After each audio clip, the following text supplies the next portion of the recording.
De retour les amis, de retour sur ce plateau après cette courte pause. On est ensemble jusqu'à 11h10 comme je l'ai dit. Encore une fois, bonjour à chacun d'entre vous. Merci à vous donc de rester scotché sur les antennes de l'RTGA. Merci pour votre fidélité les amis. Alors on va déjà commencer.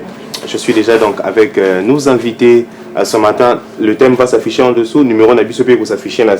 Donc n'hésitez pas à nous écrire, n'hésitez pas donc à nous envoyer vos questions. Vous n'êtes pas d'accord avec ce que donc un intervenant est en train de dire, n'hésitez pas à commenter. Vous voulez même rajouter quelque chose, n'hésitez pas exactement parce que Carrefour, ce n'est pas seulement vous. Carrefour, c'est aussi donc à nous autres qui sommes ici sur le plateau. Alors on va commencer évidemment.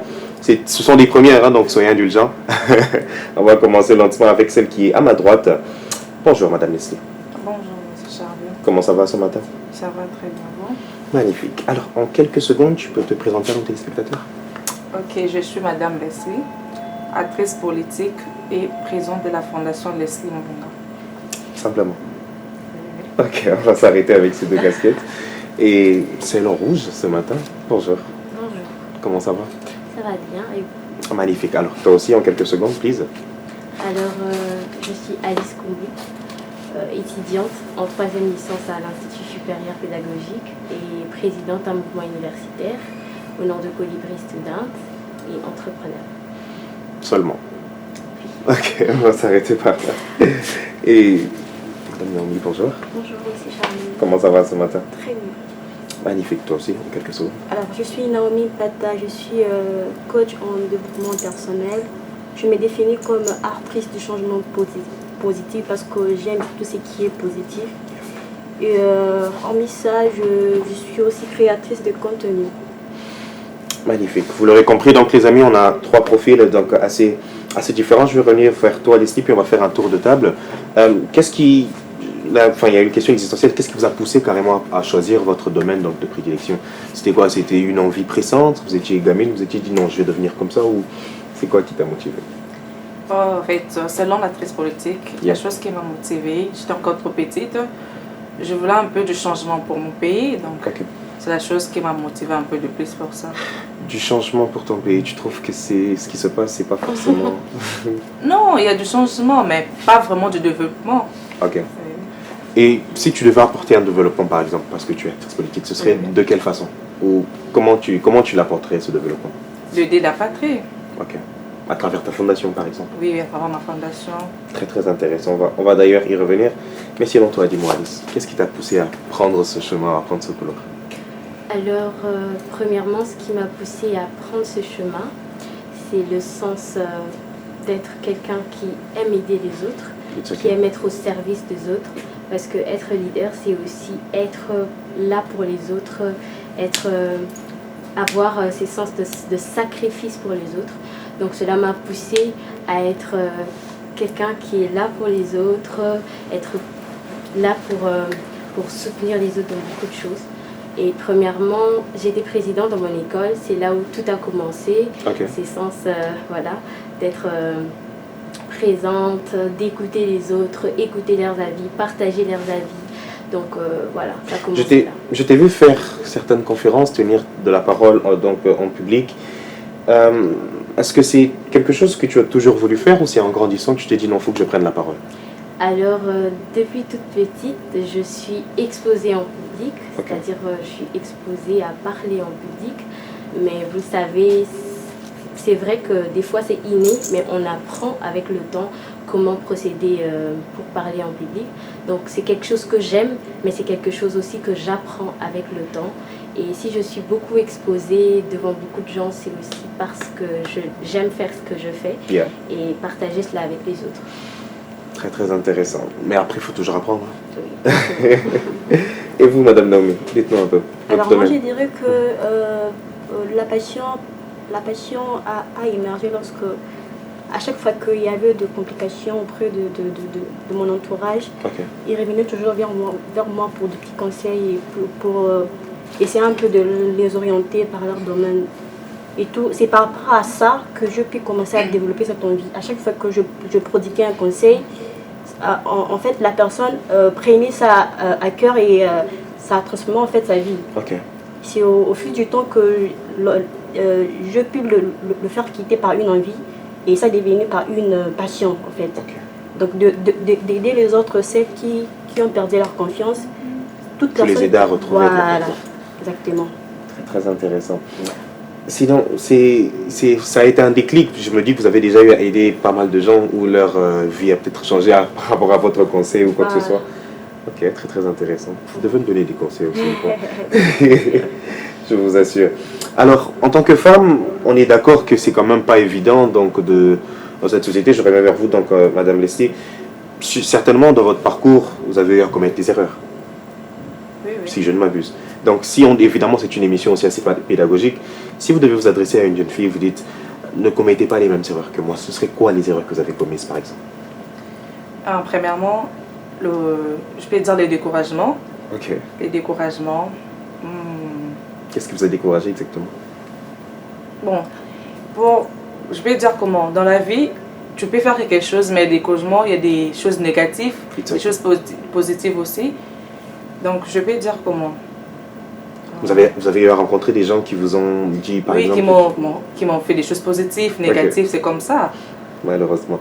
Pour revenir à votre fondation, d'où est venue cette idée? D'où c'est né? Bon, moi, c'était depuis que j'étais petite. Okay. J'ai toujours voulu aider des personnes vulnérables parce que ma fondation est associée pour les personnes vulnérables. J'ai toujours aidé les personnes vulnérables et donc c'est pas grave que je continue avec ça. Vous avez choisi les albinos? Non, c'est pas que les albinos, des personnes vulnérables. Ah, it's okay. Oui, parce que ce que j'ai vu dernièrement, c'était uniquement que pour... Oui. It's okay. Vous englobez donc n'importe... les enfants de la rue, donc... Ok, très très intéressant. Je me tourne vers toi, Alice. Qu'est-ce que tu dirais à la jeune fille qui te regarde? Quelles sont les erreurs que tu as commises? Ok, je commencerai par dire à la jeune fille qui me regarde, n'aie pas peur. Ok. Et quand il y a une opportunité, il faut la saisir. Déjà que si je me tiens ici et que je parle, je dirais que c'est vraiment pas la même Alice d'hier, parce que j'étais quelqu'un de très timide et cela a fait que je ne me lance pas un peu plus tôt dans beaucoup de choses, parce que je mettais la timidité devant. Et si la jeune femme qui me regarde aujourd'hui a la possibilité d'avancer, a la possibilité de croître, d'apprendre davantage et de se développer, elle doit y aller et ne doit pas regarder peut-être les stéréotypes de la société et tout ce qui a les normes patriarcales surtout. Voilà. Il y a quelque chose que vous martelez beaucoup, c'est que la peur. Enfin, certes, c'est une erreur, mais j'ai l'impression que votre parcours, que ce soit vous deux, il a été parfait, vous n'avez pas trébuché nulle part. C'est très très étrange quand même. Non, mon parcours n'a pas été parfait. Yeah. Déjà dans l'entrepreneuriat, j'ai eu à reprendre plus de 4 fois la même activité et ça ne marchait pas toujours. Ça ne marchait pas à cause de quoi, selon vous? Parce que déjà, je n'avais pas maîtrisé le marketing et aussi je ne m'étais pas formée pour être une bonne financière, c'est-à-dire je n'avais pas la gestion financière et cela faisait qu'en sorte que si j'ai un besoin, si je dois utiliser l'argent que j'ai mis de côté, liquider tout. Voilà, et cela faisait qu'en sorte que je retombe, que je rechute et que je n'avance pas. Donc voilà. Très très intéressant comme erreur ça. Qu'est-ce que vous direz, Madame Naomi? Alors moi je dirais à la jeune femme qui me suit que tout commence par la confiance en soi. Parce que nous vivons dans un monde où il y a l'entourage qui peut nous dire qu'on ne peut pas arriver là où nous souhaitons arriver. Yeah. Alors la vision, c'est nous qui est en avant. C'est nous qui nous voyons dans 5 ans je vais devenir telle femme, dans 10 ans je vais faire ça. Alors les gens ne seront là que pour voir ce que toi tu fais, ou d'autres seront là quasiment pour te dire que là tu ne seras pas arrivé. Pour attendre ta chute. Voilà. Effectivement, c'est par là, au début je n'avais pas confiance en moi. Et au fil du temps, j'ai pris le temps d'abord de me connaître, parce que le développement personnel, en gros, c'est d'abord le fait de se connaître soi-même. Yeah. J'ai pris le temps de m'étudier, de comprendre mes points forts, mes points faibles. Et c'est par là que j'ai pu développer ma confiance en soi. Yeah. Voilà. C'est très intéressant. Savoir développer ses points forts, ses points faibles. Madame Leslie, est-ce qu'au début, quand vous avez commencé toutes ces choses, est-ce que vous avez souffert parfois de ce manque de crédibilité, les gens qui vous regardent en disant « Non, toi, tu ne peux pas faire ce genre de choses, c'est pas pour les femmes, ce genre de choses ». Oui, comme je t'ai dit au début, il y a toujours des choses négatives et des choses positives. Donc, c'est comme la politique, il y a des gens qui me découragent. Oui, ne fais pas ça, mais tant que je sais que c'est ma passion, c'est ma vision, donc je dois le faire. Mais une chose aussi que les gens se demandent, comment tu as fait pour surmonter évidemment cette peur-là? C'est simplement parce que tu t'es dit, bon, c'est ma passion, il faut que je le fasse? Ou tu Non, as en fait, comme j'avais dit au début, Yeah. je voulais du changement, du développement pour mon pays. Donc, pour avoir du changement pour ton pays, donc tu dois entrer dans ce domaine-là. Yeah. Donc, je me suis dit, non, moi, si je peux me lancer dans la politique pour un peu apporter quelque chose de Ta touche changement personnelle. dans la patrie, donc aider aussi mon pays. Et pour le moment, qu'est-ce que tu vises? Plus un parti politique? Tu y es déjà ou c'est quelque Non, chose pas que encore. tu ne vises pas cela? Non, pas encore. Pourquoi? C'est quelque Je fais chose encore qui te des fait? politiques d'analyse. Ok. On dit que c'est la partie politique la plus dangereuse. Hein. Quand tu analyses tout ce qu'ils font là. On observe d'abord. It's okay. Très intéressant. Madame Naomi, dites-moi un peu. Comment tu as réagi face à ces personnes qui minimisent cet aspect-là du développement personnel? Parce que les gens disent que ce n'est pas forcément un vrai métier. Comment tu as réagi par rapport à Donc, ça? je dirais que c'est exactement un vrai métier parce que sans la confiance en soi, soit sans la prise de décision, sans la formation, sans l'information, le gens ne peut pas avancer. Yeah. Vous voyez, même la dame qui est dans la politique, c'est grâce à l'information qu'elle a pu développer sa fondation. Parce que le développement personnel englobe toutes ces caractéristiques. Parce qu'on ne peut pas être leader sans être informé. On doit commencer par l'information, la formation et puis développer sa passion. Sinon, c'est abrutir un peu les Voilà. personnes qui nous suivent. Alice, dis-moi un peu, tu es servante de Dieu exactement. Est-ce que ça n'a pas été compliqué de savoir allier le fait de prendre la parole en public, donc le fait d'être exposé avec le fait d'être servante de Dieu, parce que bon, il y a quand même certains stéréotypes dans l'église qui disent que ouais, une femme qui est trop exposée, on a tout entendu tout ça. Ça a été difficile d'allier les deux? Je dirais que être une jeune femme qui aspire au leadership n'est pas toujours facile, surtout ici dans notre pays. Yeah. Et allier l'aspect d'être servante de Dieu et d'être présidente dans un mouvement universitaire, Yeah. d'être étudiante, ce n'est pas du tout facile. Déjà, à l'église, il y a certaines personnes qui vont commencer à te voir, c'est comme si c'était trop dur, c'est comme Ok. si, oui, c'est Les comme gens si qui ont t'en peur de fais t'approcher. trop, oui, parce qu'une femme qui n'a pas peur de parler en public, qui se dévoile, est souvent vue comme étant arrogante, comme étant un peu trop en excès d'ambition. Donc cela a été un problème aussi. C'est très important ce que tu as dit, en excès d'ambition, comme si elle ne pouvait pas forcément avoir ce genre d'ambition. C'est vraiment malheureux. Alors, madame, les sacrifices que vous avez eu à faire, ça c'était une question difficile que j'étais en train de chercher. Vous avez certainement fait des sacrifices durant votre parcours en avançant. Il y a des choses que vous avez certainement dû abandonner, il y a des choses que vous avez certainement dû dire non. Alors si vous devez, et encore une fois, regarder la jeune fille, qu'est-ce que vous lui direz ou qu'est-ce que vous lui conseillerez de faire comme sacrifice? Bon, comme sacrifice, moi je dirais, il faut abandonner la chose qui te met, qui est comme un obstacle avec de ce que toi tu veux faire. Tes objectifs, yeah. Oui. Donc par là, moi je vais dire, bon, j'ai mis beaucoup de limites Ok. pour avancer avec mes projets. Donc j'ai mis beaucoup de limites. Deux, trois petits exemples, please. Ah non, c'est personnel. Mais après, ça peut être de façon générale. Non, c'est personnel. Par exemple, moi, je peux dire à ceux qui nous suivent, quand on avance, comment est-ce que je peux reformuler ça? Ne laissez pas tout le monde entrer dans votre cercle. Exactement. Par exemple, il y a beaucoup de personnes qui entrent dans votre cercle parce que eux, ils viennent que pour soutirer des informations. Et les gens, ce sont des genres de personnes, ils vont te poser une question assez On ne peut pas banale. interdire une personne, on peut Ok. être prudent. Ah, tu ne vas pas interdire. Oui, on n'interdit jamais une personne. Comment tu fais? Quand moi je fais la politique, jamais je peux interdire une personne d'être près de moi. Donc je peux être prudente Ok. en ça, mais pas interdire une personne d'être près de moi. T'allais dire quelque chose? Oui, enfin, je veux soutenir son optique et aussi rajouter quelque chose.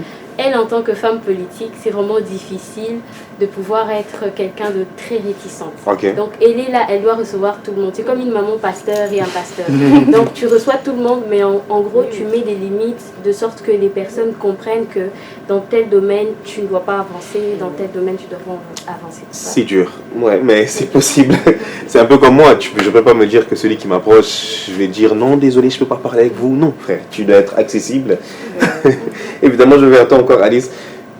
tu vas me faire aussi celle qui ne veut pas parler de tes sacrifices? Ou tu peux donner des conseils à la jeune fille qui nous suit? Alors, à la jeune fille qui me suit, je lui dirais de sacrifier son temps d'abord, de sacrifier sa relation qui l'handicape. Voilà, parce que des fois on a une relation, je parle de relation amoureuse, des fois on a des relations on va y revenir, t'en fais pas. Voilà, qui nous handicapent avec nos projets. On a une personne dans notre vie, certes c'est une bonne personne, mais qui ne va pas dans la même vision que toi. Il y a certaines personnes qui sont là, mais qui peuvent te réduire à néant. Voilà, c'est plus facile pour toi en tant que femme de te construire et d'attirer un homme vers le haut. Et puis c'est plus facile pour un homme de t'attirer vers le bas. Donc c'est pas plus facile pour lui de te tirer vers le haut. En tout cas, dans mon optique c'est comme ça. Donc il faut faire très attention avec... c'est aussi ce que tu venais de dire, le cercle de personnes que tu laisses entrer dans ta vie. Encore plus important, un partenaire. Voilà. Il faut faire très attention. Moi, j'ai dit abandonner un partenaire. C'est un sacrifice. J'ai dit sacrifier aussi beaucoup du temps. Pourquoi tu l'as abandonné? En tout cas, on n'avait pas la même vision des choses. Ne me dis pas que c'était le genre de personne qui disait reste à la maison, je vais travailler, toi tu fais rien. Au fait, un peu. Il était en mode la femme c'est l'épouse, la femme c'est la mère, la ménagère. Donc déjà moi mes parents c'est pas comme ça. Ma mère travaille, donc moi je peux pas aller là. C'est pas le modèle que tu as eu. Oui, de m'exploiter, de me dévoiler, je peux pas au fait. Voilà. Choquant. vous direz la même chose ou c'est pas forcément quelque chose? Seulement pour appuyer ce qu'elle a dit, pas seulement dans les relations amoureuses, mais aussi amicales aussi. On a des amis, tu vois, tu lui dis que ami, voilà, j'ai tel projet, mais elle te dit que tiens, tu es capable de faire ça. Wow.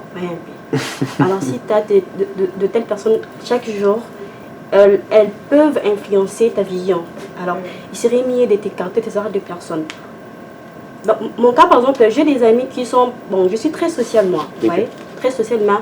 J'ai une partie de moi, je ne dispose pas ça à toutes mes camarades. Vous voyez, je garde ce qui est à moi. Je les partage uniquement à ceux qui partagent les mêmes visions que moi. Comme certains projets par exemple. Voilà. Alors ce qu'elle a dit concernant les relations amoureuses, je pense que c'est vraiment un point qu'elle a soulevé, c'est vraiment très important. Parce qu'il y a des partenaires comme des hommes qui sont plus comme des patriarcats. Pour eux, la femme c'est comme c'est mode de vie. Donc une femme c'est dans la cuisine, vous voyez. Parce qu'il y a ma mère telle qu'elle, c'est une femme là qui se débrouille pas mal. Elle cherche l'argent, donc je n'ai pas grandi avec cet esprit que la femme, mon père s'est sacrifié de jour à il partait au travail et pour que dans les années, un homme vient me dire que tiens, tu travailles pas, tu restes à la maison. Ça même, c'est pas gentil. C'est intéressant parce qu'on voit plus le temps passe, plus le temps avance, plus on voit que nos familles aussi changent. On voit beaucoup de mères qui travaillent, qui se débrouillent et qui nous inculquent cela. Donc c'est impossible donc, de voir donc, la jeune fille donc aujourd'hui se dire mais c'est très très important, on va y revenir. J'ai prévu quelque chose par rapport à ça. Mais par rapport à votre ONG, Madame Leslie, est-ce que vous faites des programmes pour sensibiliser les plus jeunes, pour donner de l'exemple aux plus jeunes, ou c'est simplement pour les démunis, ou vous faites aussi parfois donc, des programmes pour sensibiliser les jeunes et leur inculquer par exemple ce genre de valeurs qu'il faut se chercher, qu'il faut travailler et pas forcément rester à la cuisine par exemple? Bon en fait, je n'ai pas encore fait ça, mais c'est dans le jour à venir que je compte faire ça aussi. Mon musée de jeunes, leur parler de comment être leader dans son domaine, donc c'est ça. Vous, en tant qu'actrice politique, vous devez donc être sociale, vous l'avez dit. Oui. Mais après, il y a quand même un certain degré où je pense qu'il y a des gens que vous ne pouvez pas accepter autour de vous. Non. Comme ce genre on doit juste être prudente. It's okay. Oui. Mais après, comment tu fais pour être prudent? Comment tu sais que les intentions de la personne? Comment tu fais? Je sais par exemple, c'est une personne, bon, il n'est pas par exemple d'accord avec moi, avec ma vision, avec ce que je fais. Donc je sais que non, avec lui c'est mon ennemi. Donc oui, je vais dire ça, oui. Carrément. Oui, donc je dois être un peu prudente à ce que je fais, à ce que je parle. Donc avec lui, c'est ça. Malheureusement, on voit de plus en plus de femmes se mettre dans des relations avec leurs ennemis, carrément, et qui restent pendant longtemps. C'est tellement triste. Il y a une histoire qui m'avait en tête, mais bon, on en parlera. Alice, dis-moi. En tant que, évidemment, personne qui prend la parole, quelles sont les actions que tu entreprends pour les jeunes qui te suivent, évidemment pour la prochaine génération?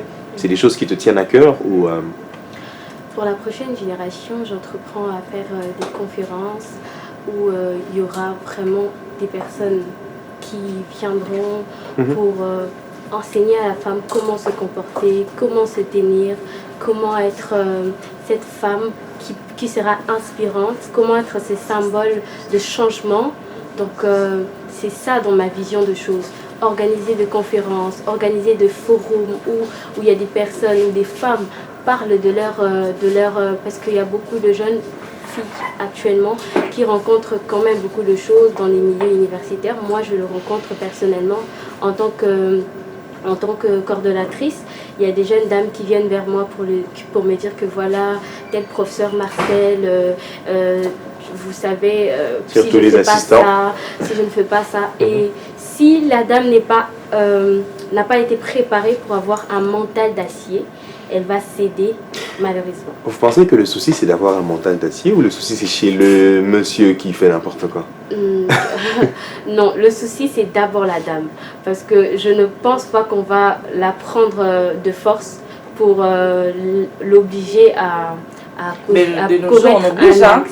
À commettre un acte. Enfin, je vais arriver là. Par exemple, il faut être prudente, c'est ça, la prudence au fait. Tu ne peux pas avoir en soi, en tête que non, il y a tel professeur, il y a tel assistant qui me veut, mais tu vas avec lui quelque part où tu seul à seul et tout ça. Non, ça ce n'est pas être prudent. Parce que si tu n'es jamais là, proche de lui, il t'écrit oui, mais tu ne réponds pas. S'il te fait de l'harcèlement moral, oui, tu peux surmonter ça. Mais si ça devient sexuel, c'est-à-dire que tu as laissé un accès. Vous voyez?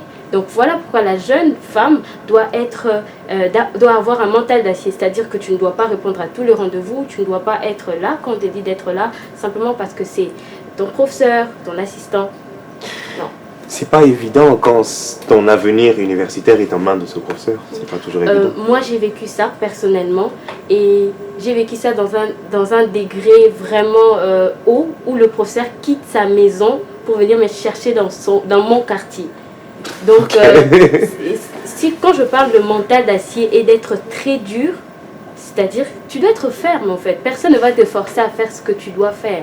Tu dois être ferme et faire comprendre à la personne, vous savez, vous avez l'âge de mon père, vous avez l'âge de mon oncle, je ne peux pas aller dans cette optique-là. Vous avez des enfants, vous devez comprendre que si vous faites ça avec moi, vous détruisez ma vie. Vous faites comprendre à la personne. Je pense que si quelqu'un a une conscience, c'est-à-dire que quelque part, même s'il va faire semblant, quand il va rentrer chez lui, après, il y a des gens qui n'ont plus de conscience. Hein. Ah ouais, oui, on voit tout quand même. Oui. Il y a des gens qui n'ont plus... Ah, mais comment vous avez fait pour surmonter cela? C'est fini juste comme ça? Ou il a fini par comprendre que c'était peine perdue? En vrai, il a fini par comprendre parce qu'il a commencé à marceler en L1 et jusqu'en L2, il a arrêté. Donc, c'est-à-dire c'était vraiment continu. Quelque chose de continu. Il m'appelait et tout. Et un jour, je me souviens, il m'a appelé et c'est ma soeur qui a pris le téléphone. Il a dit « Oh, je suis l'encadreur de Alice !» Je suis l'encadreur de Alice et tout. Moi, j'ai dit « Non, c'est pas mon encadreur, c'est le monsieur. » Au fait, il faut aussi être capable de dénoncer les choses. Au fait, c'est ça qui permet aussi que tu sois libre. Très, très important. Tu ne peux pas subir un harcèlement et tu n'en parles pas, tu es là calme et tout ça. Non, moi j'ai vécu des harcèlements à la fac où le professeur te dit « Prends mon numéro, tu m'appelles demain à telle heure. » Donc il t'impose. Et puis tu fais pas ça. Tu fais pas ça. Parce que moi je savais que je suis intelligente, je veux réussir, j'ai confiance en moi. S'il me casse ou qu'il prend mes pourcents, je ne vais pas aller lui demander en tout cas. Je vais reprendre la session et je vais réussir. C'est comme ça. Voilà. Je vais reprendre la session. Exactement. Mental d'acier, je comprends comment ça commence. Madame la ministre, ma question elle va être assez dure, mais dans la même optique, ce genre d'oppression parfois en tant que femme dans la société ou dans votre démarche de trouver, de vous chercher, de vous trouver, c'est des choses que vous avez vécues. Comment vous avez fait pour surmonter cela? Pas forcément similaire, mais évidemment je parle en général, ce genre d'oppression en tant que femme, parce que bon, il y a toujours deux, trois ou plusieurs stéréotypes parfois. Bon, moi je pense que ce n'est pas vraiment, mon cas n'est pas vraiment trop dire, mais je pense que j'ai eu quand même pas mal de personnes dans mon entourage qui me disaient que tiens, tu n'es pas appelé à faire ça, vous voyez un peu. Et, ça, c'est-à-dire? Genre, je ne peux pas être une coach, voilà, en développement personnel. Ah, it's okay. Voilà. Et pour eux, vous devez faire quoi? C'est eux qui vous connaissent bien ou c'est comment? Je sais pas aussi, c'est aussi la question que j'ai pu me poser. Non, peut-être de l'apparence aussi. Voilà, tu vois. Mais après force à attendre, c'est là, à un moment donné, je commençais à me dire que peut-être aussi ils ont raison. Je dois aussi m'arrêter, essayer un peu de réfléchir au moins qu'est-ce que j'aimerais en faire dans l'avenir et tout. Mais à chaque fois que j'ai participé dans des conférences, à chaque fois que je regardais des vidéos ou des modèles de femmes qui m'inspirent aussi, j'avais l'impression que c'est moi en fait ça, tu vois. Donc c'est ma voix, donc je dois suivre ça.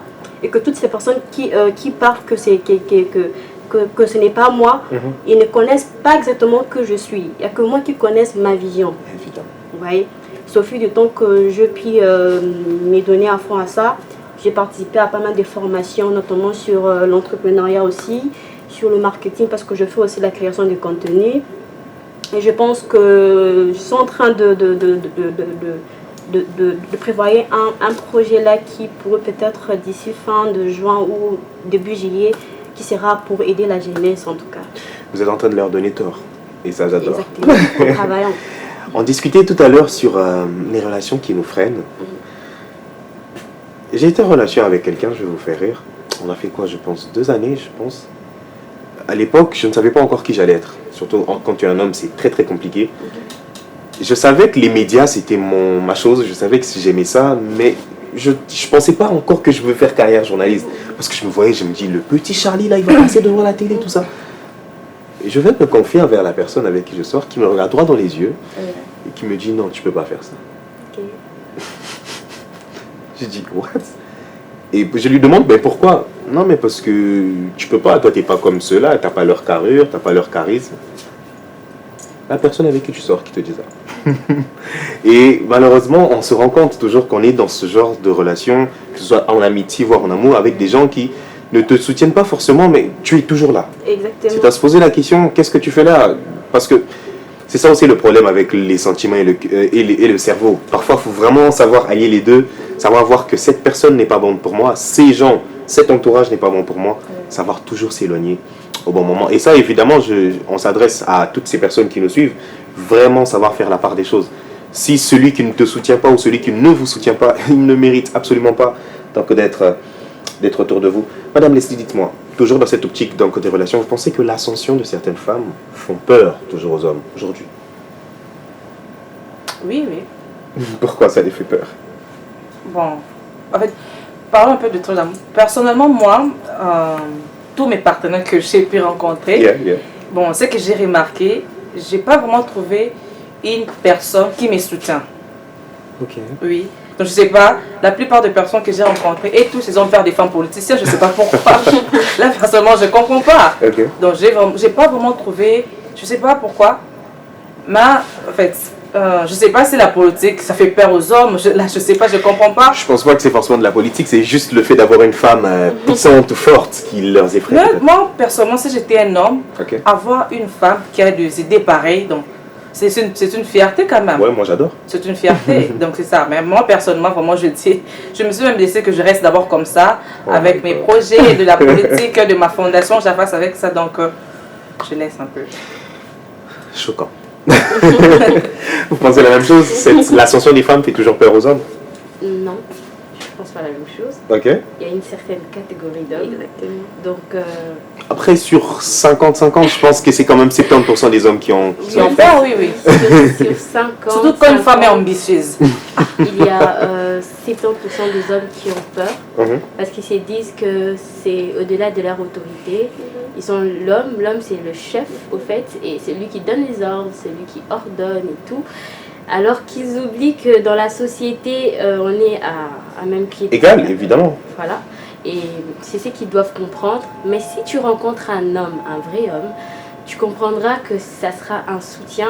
Il sera là pour te soutenir, il sera là pour te pousser à aller de l'avant et non pas pour te pousser à abandonner tes rêves, à abandonner tes ambitions en tout cas. Donc moi, c'est mon point de vue. Question un tout petit peu personnelle évidemment. Dans votre parcours, c'est des choses que vous avez rencontrées ou vous avez été quand même un peu épargné? J'ai été un peu épargnée. Voilà, j'ai pas rencontré des personnes qui m'ont dit que non, tes ambitions reste à la maison et tout ça.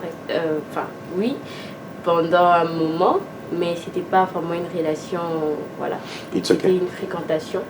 Donc, je dirais que je n'ai pas rencontré ces cas-là, vu que je n'ai pas eu le temps de... C'est pas le temps, mais je n'ai pas été dans beaucoup de relations. It's okay. Donc, je prie pour que Dieu me donne un homme qui saura soutenir tout ce que je fais, qui saura me comprendre, parce que des fois, c'est vrai que je suis jeune, mais j'ai pas trop le temps à être ici, à être là-bas. Déjà, vous savez, avec beaucoup de choses, vous avez peu de temps pour soi.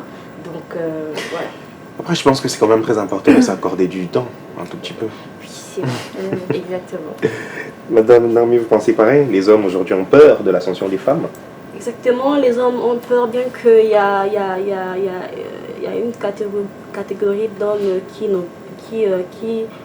soutiennent donc leurs pour femmes. eux, c'est une fierté en fait. Ok. Je dirais à toutes ces femmes-là, s'ils rencontrent un homme pareil, le premier est de lâcher prise et de partir. Ok. Parce que, force à vouloir de la relation, on s'oublie de foi et on se perd dans la vie. Et c'est très dangereux surtout. Parce que chacun est venu dans ce monde avec sa mission. Yeah. Alors ma mission n'est pas seulement pour être là, tiens femme, je rentre, le mari vient, il rentre, il me voit là en femme au foyer. Non, exactement. Cela n'exclut pas le fait que je vais, hormis mon devoir en tant qu'épouse, mais cela va au-delà aussi. Je suis femme épouse et j'ai aussi mes ambitions, j'ai aussi des qualités, j'ai aussi un travail que je dois faire, aider la société, la jeunesse. Yeah. Vous voyez un peu. Alors, à ces hommes qui disent ça, parce que moi je connais des hommes, pour eux ils se disent que si la femme travaille, donc c'est comme si il n'a plus la place de l'homme. Alors que c'est pas ça exactement. C'est pas ça. Ça m'étonne. Oblige les C'est pas femmes, ça. vu que tu travailles, on va faire du 50-50. Voilà. Moi je connais des personnes. Mais où est le problème de Non, c'est faire pas ça? possible. Mais ils obligent, c'est pas un problème. Ok, ah ok, Ils dans l'obligation. obligent, Ok, oui. yeah. Moi je connais des personnes, ils se disent que oh non, admettons que ma femme travaille et que moi aussi je travaille. Yeah. Et quelques années plus tard, je perds un emploi et c'est la femme qui s'occupe de la maison. Donc pour lui, c'est une honte. Je dis une honte comment? Bah, t'as perdu ton emploi, Il fallait dit que garder. c'est un homme et donc la femme ne peut jamais prendre la charge de la maison. Oh my Je dis, God. bon, mais il y a des cas qui arrivent. Alors, admettons que la femme ne travaille pas et que toi tu as perdu l'emploi. Comment vous allez vivre? Si vous avez deux enfants, vous allez faire comment? Alors c'est toujours beau de voir un partenaire qui évolue aussi dans son domaine. Une fierté aussi pour la famille aussi. Parce que quand les enfants, quand tu seras là avec tes amis, que tu vois ta femme, elle travaille, elle est dans un métier, je sais pas, politique, entrepreneuriat et tout qu'on sort. Et quand tu as ton entourage qui vient et tu leur présentes que voilà, c'est ma femme. Elle travaille, elle est politicienne, tu vois. C'est une fierté en fait. Moi je trouve que les hommes ont grand H, voilà, ça exactement, que c'est une fierté pour eux si leur femme, oui, leur partenaire travaille. C'est vraiment vrai ce que tu dis. Je pense aussi qu'avec le temps, Yeah. c'est vrai qu'il y a peu d'hommes, mais pas mal d'hommes aussi échangent un peu leur perception des choses. Aujourd'hui, c'est impossible de voir une femme qui ne fait rien, Exactement. qui ne travaille pas. Et évidemment, c'est une énorme fierté parce que c'est un peu comme tu dis, dans le parcours, on ne sait jamais quand est-ce que... Ouais, tout bascule. Je peux perdre mon travail, tu peux perdre le tien. Donc, s'il n'y a pas cet équilibre-là de savoir encourager l'autre à retrouver un autre travail, ce sera vraiment, vraiment compliqué. Après, évidemment aussi, il y en a celles qui décident, oui, bon, moi, je vais rester à la maison. Il n'y a aucun souci avec cela, mais tant que ça vient d'une décision personnelle, évidemment pas d'une imposition, parce que là, c'est super bizarre. Et ça devient compliqué. Madame Leslie, dites-moi, comment vous gérez un peu cette pression-là sociale où des gens parfois vous dites, faites un choix, soit vous êtes une femme au foyer, soit c'est votre travail. En fait, moi, personnellement, dans ma vie, j'aime pas l'obligation. J'aime pas ça. Que personne m'oblige. Non, j'aime pas ça. Tant que je suis jeune encore comme ça, j'ai mes projets, j'ai ma vision. Donc, une personne ne peut pas m'obliger. Tant que ça marche pas, moi, j'arrête toujours. De façon brutale, même s'il le faut. Non, j'arrête. Tant que ça marche pas, j'arrête. Je suis encore jeune, j'étudie, j'ai mes ambitions, mes objectifs, beaucoup de choses à faire que je dois encore réaliser encore. Yeah. Tant que je vois qu'une personne, il ne me motive pas avec ma vision, donc j'arrête tout simplement. Arrêtez tout simplement. Oui, oui. Je pense que beaucoup de gens doivent inculquer ça dans la tête. Arrêtez tout simplement. Alice, dis-nous un tout petit peu, cette pression-là, choisir entre être une femme au foyer et carrière professionnelle. Ben, déjà, je dirais que, enfin, je vais aller dans l'optique de Leslie. Elle a dit que s'il y a quelque chose qui te retire, la Bible dit, si ton membre tu l'utilises pour pêcher, il faut couper. Il faut le couper. Si ça arrive que tu as un partenaire, tu as des amis qui, au lieu de te dire travail, te disent allons nous amuser, en tout cas tu dois quitter ces amis-là. Mais c'est aussi quelque chose de compliqué. Tu es dans un mariage, tu es marié et ton homme te dit, enfin, tu ne travailles plus et tu es chrétienne. Et, enfin, il t'impose pas, mais tu dis tu travailles plus, voilà, je vais prendre la maison en charge. En tout cas, en tant que bonne femme, tu dois quand même écouter ton mari. Vraiment? Et, oui, par imposition. Okay. Pas par imposition. Okay, Peut-être que vous vous êtes entendu que tu dois arrêter le travail à cause des enfants, pour prendre soin de la maison pour un temps, mais par imposition, je pense que on ne doit pas. Non, on ne doit pas. Parce que tu as pris des années de travail, des années de sacrifice. En tout cas, l'homme qui vient vers toi ou les amis qui viennent vers toi doivent comprendre que tu as travaillé durement pour en arriver là. Ouais. Très, très intéressant. Alors, comment certaines femmes choisissent donc volontairement donc de rester seules pour éviter parfois le conflit. Et comment tu juges ces femmes-là? Elles voient juste que son homme a kokate comme on a une mata, mais elle choisit bon, par respect pour mon homme, je vais d'abord rester à la maison, je vais rien faire. Voilà, même dans un simple copinage, je dis bon, mon mec il perce un peu et si moi aussi je perce beaucoup trop, ça peut peut-être le mettre de l'ombre. Donc je vais accepter de rester en retrait. Comment tu juges ça?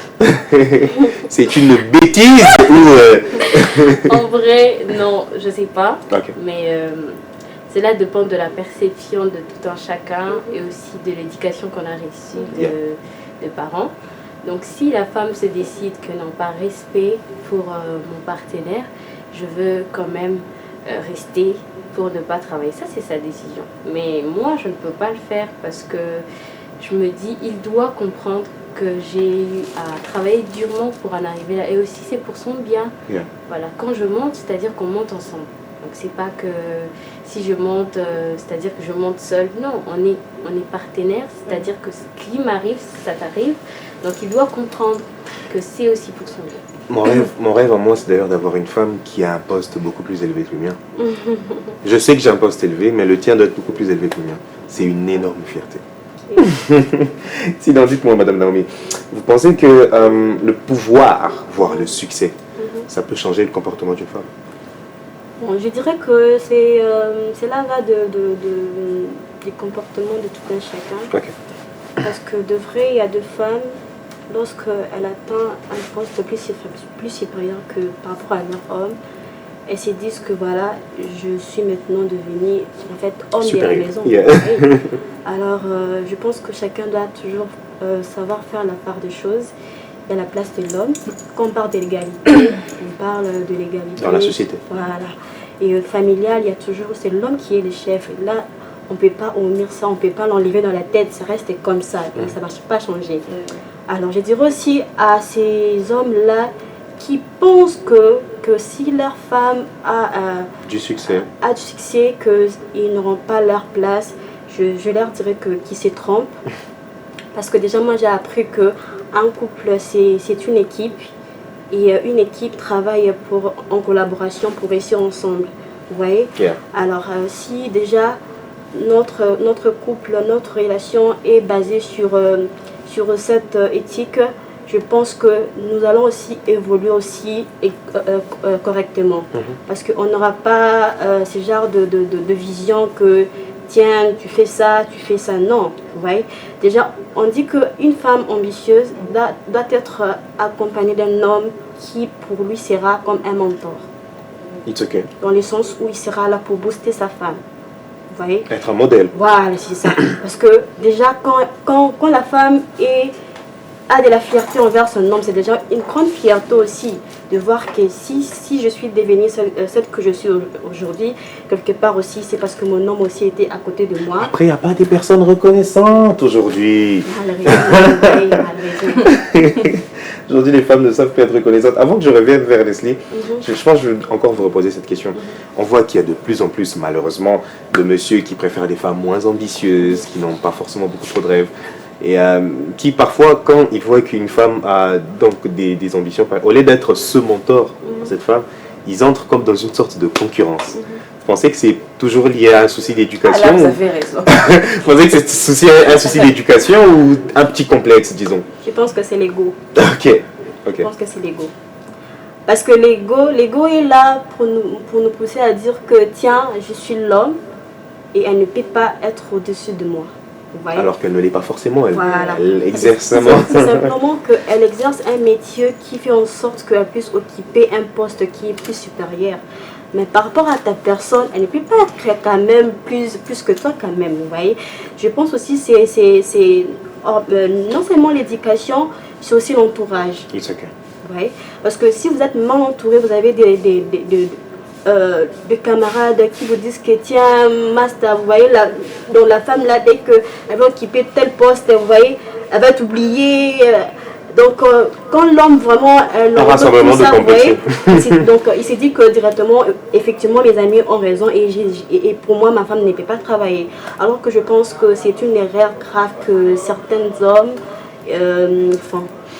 L'entourage joue évidemment un énorme rôle dans tout cela. Leslie, je te vois acquiescer dès qu'on parle de concurrence homme-femme. Tu as rencontré le démon en personne ou c'est comment? Dis-moi, question un peu dans la même optique. Comment on fait pour reconnaître un partenaire qui est attiré par nous ou par notre statut? Comment on fait pour reconnaître ça? Premièrement, c'est par des conseils. Ok. Oui, tu peux voir que ton partenaire est... Bon, il t'aime juste par ce que tu es. Bon, je peux dire ça. C'est par des conseils. Des conseils de qui? Venant de lui, venant de toi? Venant de lui, pas de moi. Ok. Venant de lui. Ce qu'il te dit? Oui, ce qu'il me dit. Par des soutiens. Ok. Par des soutiens, tu verras. Non, lui, vraiment, il est intéressé par ce que je fais. Pardon. Non, par ça. Sorry, tu as mal compris ma question. Je disais ceci. Comment tu reconnais un partenaire qui t'approche, pas parce que tu lui plais, mais parce qu'il voit que tu es une grande activiste politique à cause de ton statut. Donc c'est cet intérêt-là qui l'intéresse, pas forcément toi. Bon, Comment? tout simplement, je peux répondre par des conseils, comme j'avais dit. Par des conseils. Sa façon de... De me conseiller, de m'aider aussi à avancer. Donc c'est par là que je peux comprendre. J'ai fait 2-3 petites recherches. Oui. J'ai vu que ta structure est quand même assez répandue, connue. Tu gères pas mal de personnes. Tu as des gens qui sont autour de toi. Quelle est la difficulté parfois qu'on rencontre dans cette gestion-là de toutes ces personnes qui sont autour de nous? Parce qu'évidemment... D'accord. T'as dit quoi? La comprensivité. Ok. Oui. Il y a des gens qui ont du mal parfois. À comprendre vraiment d'autres choses. Bon. Mais on est là, on s'habite tant que leader, tu es là à écouter tout le monde. Donc, oui. Parce qu'il faut parfois user de beaucoup de pédagogie. Oui. Je te repose à toi la même question, Alice. Comment tu fais cette gestion-là en tant que leader? Il y a des gens qui sont autour de toi. Ce management-là, cette pédagogie, il y a parfois des trahisons qu'on rencontre, des gens que tu étais comme une grande sœur pour eux et qui te regardent droit dans les yeux comme ça, ils te trahissent carrément. Comment donc tu ressens cela ou comment tu vis cela au quotidien? Déjà, je dirais merci à Dieu parce qu'il m'a donné un caractère qui peut supporter cela. Parce que quand Dieu te donne un défi, ou soit quand Dieu te donne une tentation, il te donne la force pour surmonter cela. Et moi, je sais que je suis dotée de cette capacité d'être un leader, de comprendre les gens, de gérer les personnes.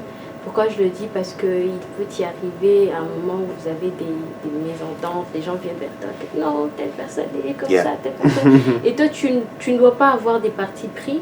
Tu dois faire en sorte de réconcilier les personnes, faire en sorte de comprendre les personnes. Oui, il y a des trahisons, mais tu ne vas pas abandonner la personne d'une certaine manière. Tu vas agir de sorte à faire comprendre à la personne qu'il a mal agi. Et prochainement, même s'il n'est plus avec toi, prochainement, il ne va plus le faire avec une autre personne. Donc voilà. Très très intéressant ce sens de leadership là dont tu parles. Mais après, c'est pas évident parce que comme je le disais, former des gens autour de soi, il y a des gens qui nous lâchent. Justement, et c'est des pertes qui sont parfois très dures à... Surtout quand les succès, ça s'augmente encore. Les succès, ça s'augmente. Plus on monte, évidemment, et plus des gens nous lâchent. Madame Naomi, dites-moi, en tant que leader, en tant que femme leader, vous avez parfois...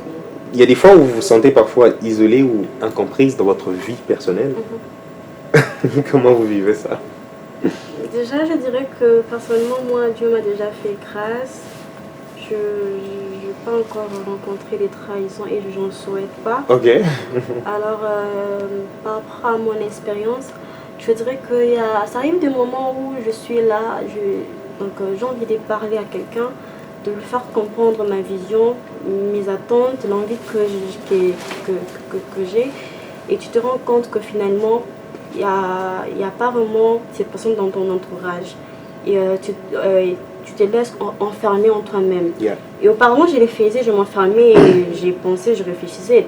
Mais au fil du temps, j'ai appris à développer mon caractère, à être forte comme elle a dit, à être forte et à se dire que peu importe, même s'il y a les épreuves, des trahisons, si ça arrivait que je puisse les rencontrer, que je sois déjà assez arrangée à recevoir cela.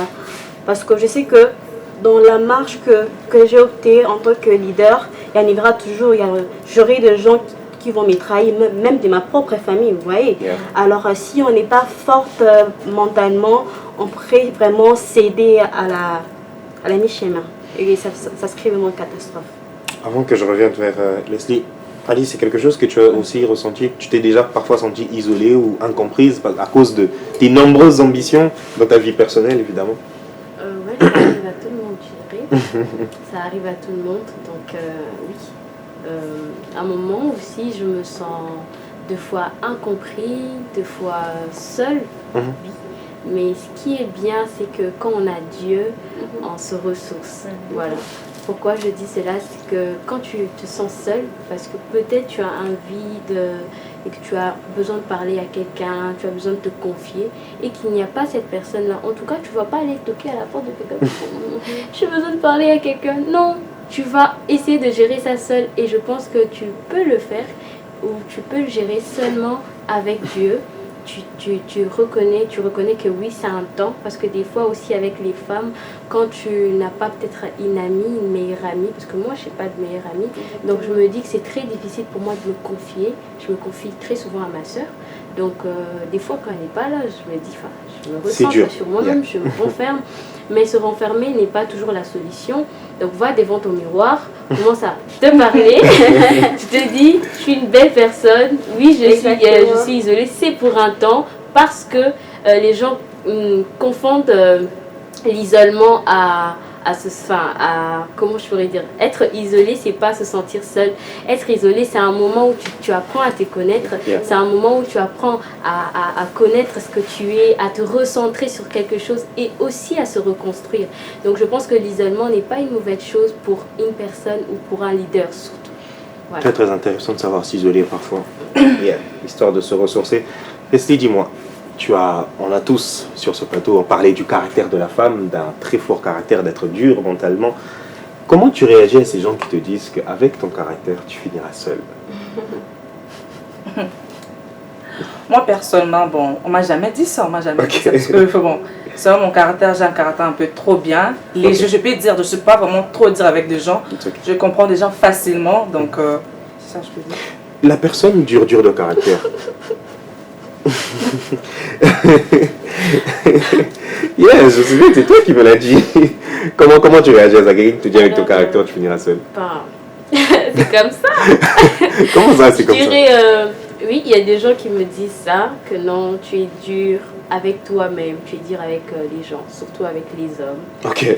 Donc, je pense que déjà, une femme qui est leader, elle doit aussi être un peu dure avec les hommes, mais dans un bon sens. C'est quoi le bon sens?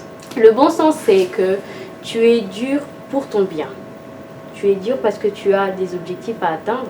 C'est pas que tu vas te livrer à tout, tu vas être partout, tu vas être vu partout avec quelqu'un, tu vas t'habiller comme tu veux. Quand tu es leader, dis-toi que tu es modèle. Donc tu vas pas vivre certainement comme les autres. Oui, tu es jeune, mais tu as choisi la voie d'être leader. Donc tu dois savoir que tu dois être dur avec toi-même.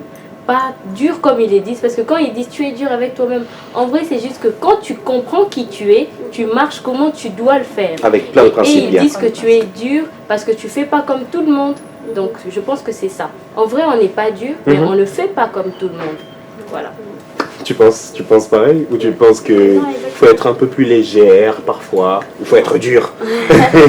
Non, moi je dirais plutôt qu'il faut seulement savoir imposer des limites.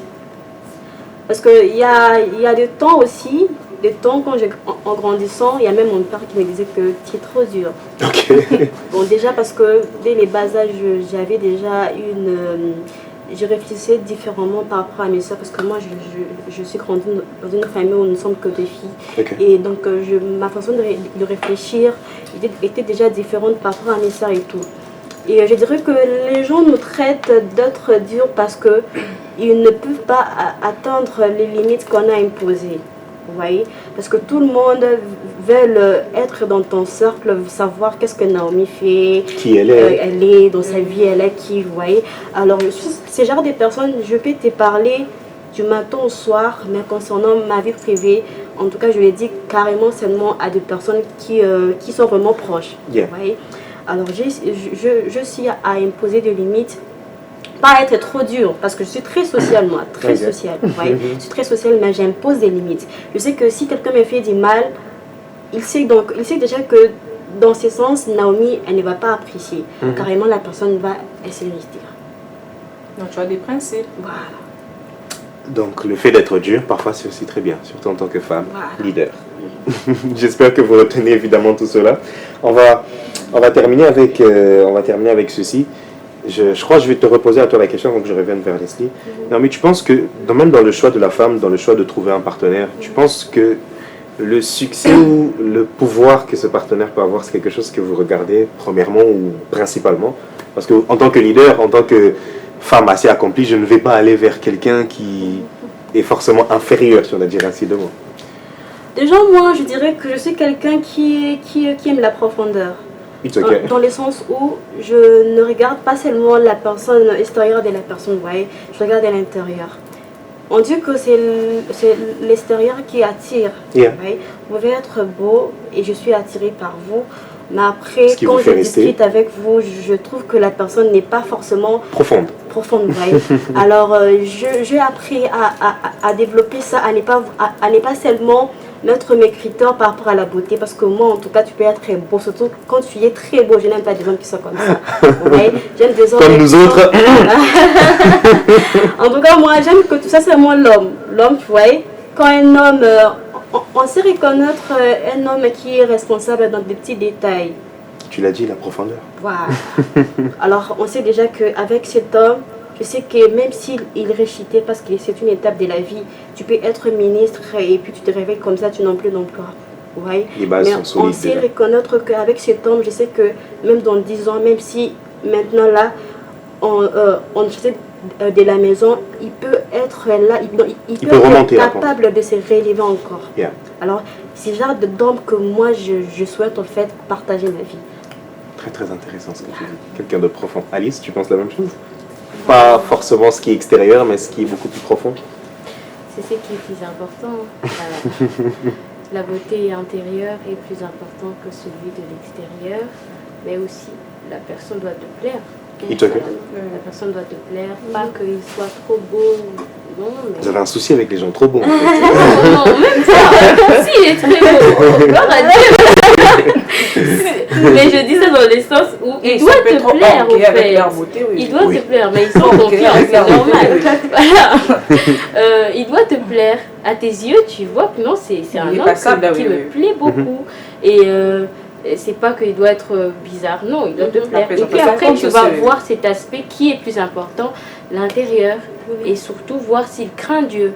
Voilà, parce que c'est quelque chose de très important d'être avec quelqu'un qui craint Dieu. Quelqu'un qui craint Dieu va t'aimer comme il est faux. Parce que dans la Bible, on dit aime ta femme comme Christ a aimé l'Église.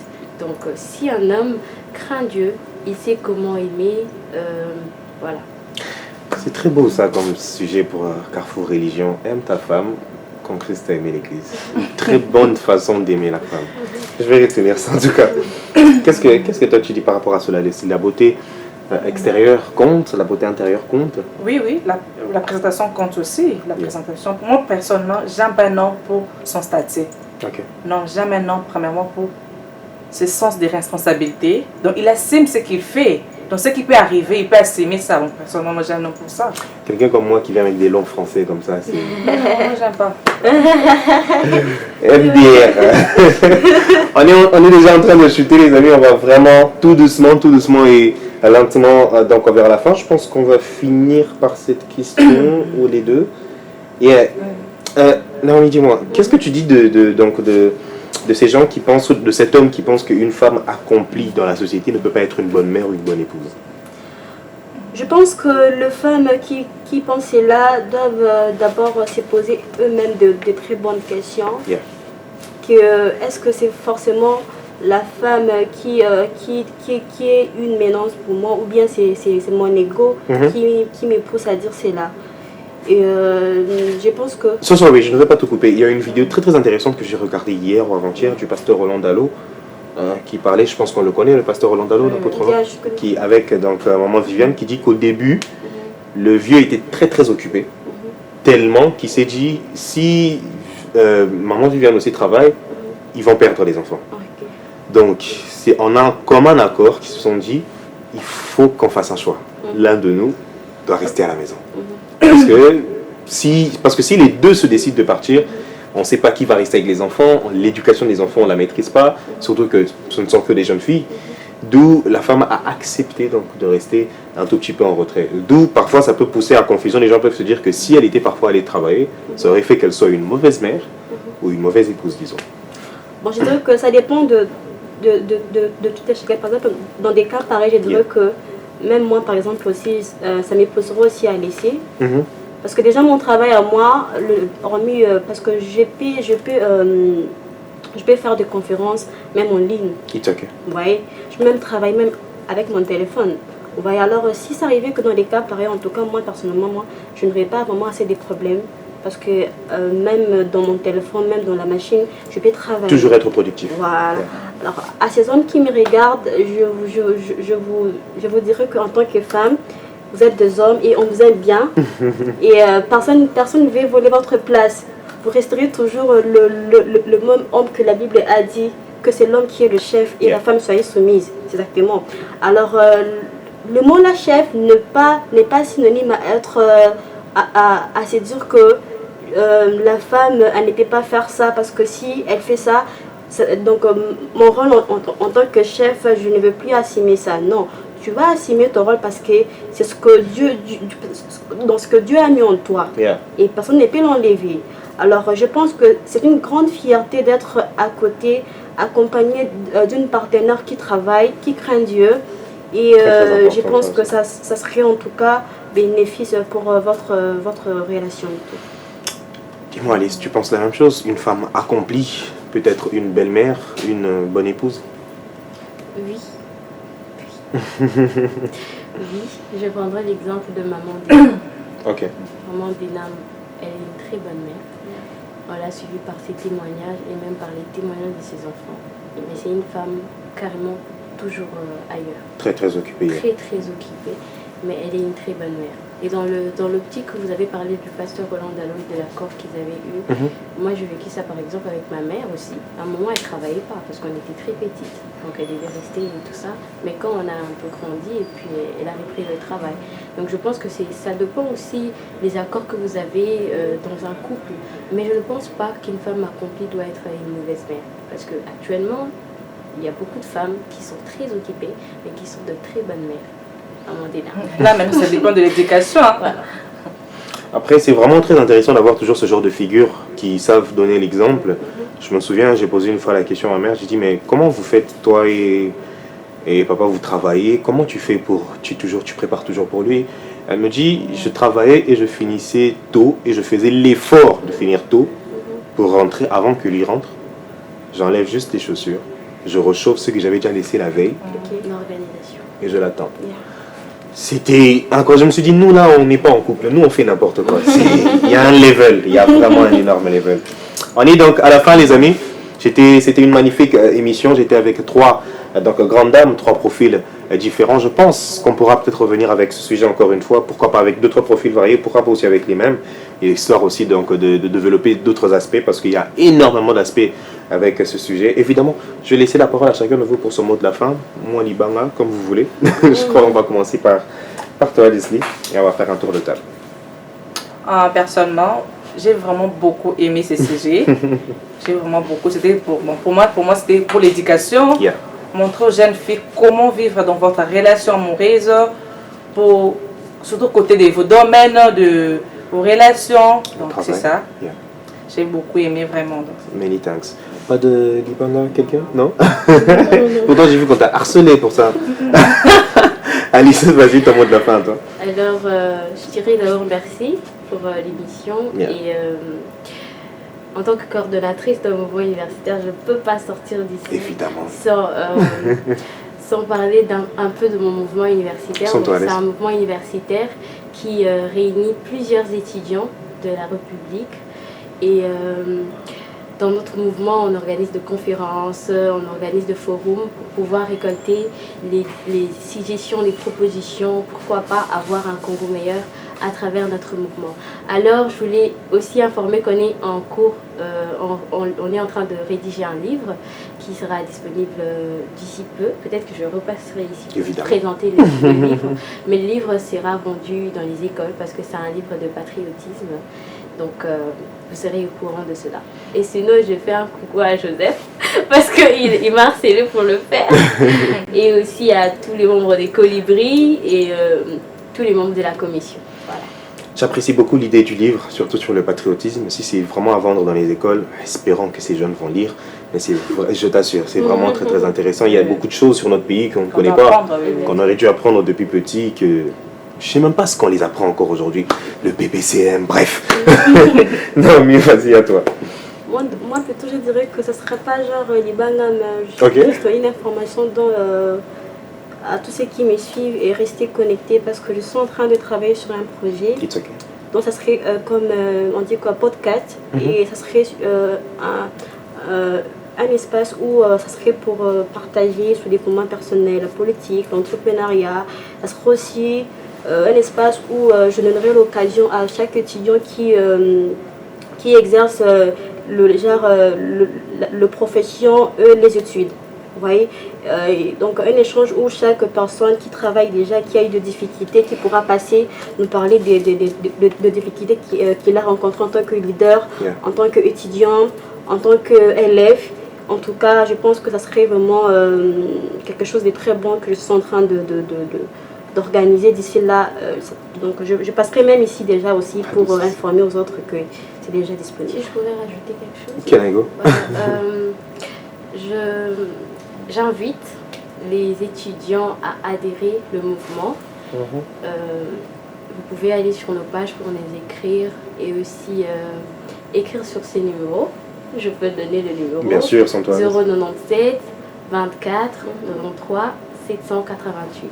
Vous écrivez sur le numéro et on va vous recevoir comme il se doit. Merci à vous, pas de Libanga. Moi, je vais justement que je vous invite à vous abonner seulement à mes pages parce que je pense que je suis déjà active maintenant pour tous ceux qui veulent reprendre sa motivation, sa confiance en soi. Je vous invite à s'abonner, à vous abonner plutôt. J'ai écrit dans toutes mes pages, que ce soit les Kende, TikTok. TikTok, j'ai écrit Ambe Naomi. Sur Facebook, j'ai écrit Naomi Pata MB. Sur les Kende, j'ai écrit Naomi Pata. En tout cas, je pense que si vous vous abonnez, ça me donnera aussi, on dit quoi, de la force. Et j'ai pour aussi vous donner aussi ce que vous méritez en fait. Un très bon conseil pour le développement personnel. Merci à chacun d'entre vous, les amis. Nous sommes à la fin. Nous étions dans Carrefour, évidemment. Un grand merci à mes trois grandes dames qui ont répondu, donc présents à cette émission. Jeunes femmes leaders, un parcours rempli d'embûches. Évidemment, je pense à de nombreuses femmes. Je pense à ma mère, la meilleure de tous, Clémentine Bamana, et évidemment qui travaille à l'ECC. Je pense aussi à ma petite sœur, parce que bon, on est à 4, c'est la seule fille. Je pense à toi, Mona. Un gros bisou à toutes ces grandes dames, évidemment, qui nous suivent. Un gros bisou aussi à toutes ces femmes qui se battent chaque jour, évidemment, qui avancent donc du mieux qu'elles peuvent, encourageant toujours nos sœurs, encourageant toujours celles qui sont autour de nous à se rechercher, à avoir de l'ambition, à avoir des rêves et surtout à les poursuivre. C'est le monde avance, hein, les amis, on évolue. C'est toujours très important de voir un homme qui se cherche et aussi de voir une femme donc qui avance de la même façon. Alors on se retrouve évidemment mardi prochain. Demain vous serez avec donc Angelo dans Carrefour Culture. Jeudi vous me retrouverez dans Religion. Vendredi vous serez avec Martine et lundi vous serez avec l'excellent Tony Nkoko. Un grand merci à mon directeur 33 Chitenge pour sa confiance. Un grand merci aussi à donc Michael Chiu qui était à la réalisation de cette émission. Un grand merci à Fils Nduka qui était derrière les caméras. On se retrouve évidemment mardi prochain les amis et n'oubliez jamais, l'avenir c'est aujourd'hui.